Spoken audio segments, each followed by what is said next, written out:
Hi guys! Andito ako ngayon para i-review tong ZA Perfect Action. Wait lang, para na-atching ako.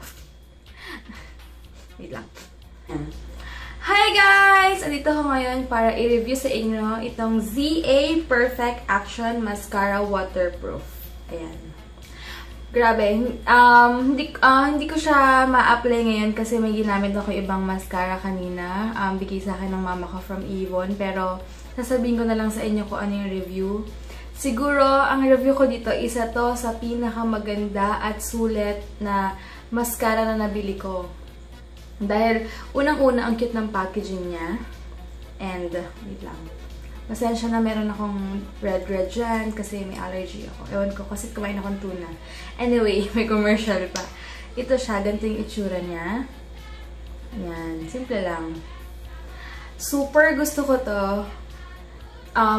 Sabihin ko muna yung advantage niya. Advantage niya is super effective siya and super totoong waterproof siya. As in, minsan nga sa sobrang waterproof niya, maasar na kayo kasi hindi talaga siya matanggal. But anyway, excited na naman ako. Ayun, madali siyang i-apply, tas sobrang nakakakapal talaga siya ng pilik mata. And siguro isang ganun lang, isang apply mo lang, ang kapal-kapal ng pilik mata mo.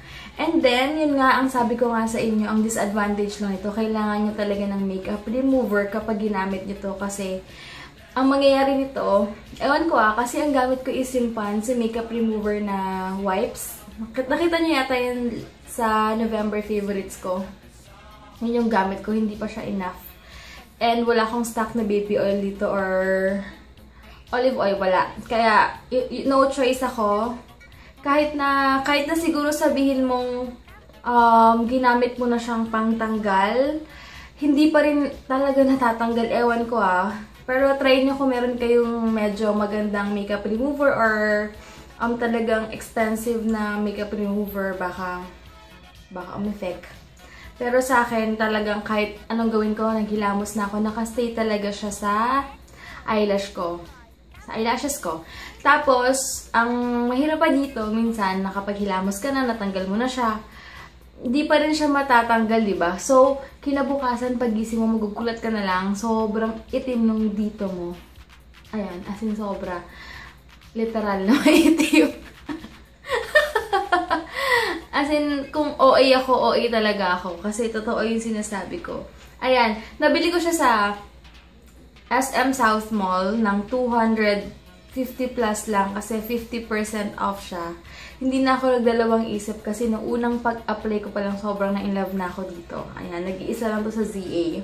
Tapos, ayun nga. Kaya, ngayon, since mahal nga siya, and ewan ko kung tapos na yung sale nila, pero kung gusto niyo, pwede pa kayong humabol. Wait lang. Kung gusto niyo, kung sale pa siya, pwede pa kayong humabol. O kung may stock pa sila. Dahil 500 plus to, imagine niyo 500. Pero kung 500 yun naman bibilin, worth it pa rin. Pero syempre, mas maganda kapag sale nyo mabibili. Kasi, syempre, malaking katipiran yun. Kaya, yun, sana matry nyo. And, yun lang. Pasensya na, ang tagal ko rin hindi nag-review. Pero, ayan.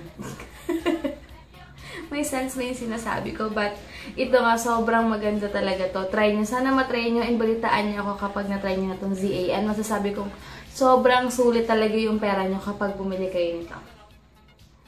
Sige, yun lang guys. Bye!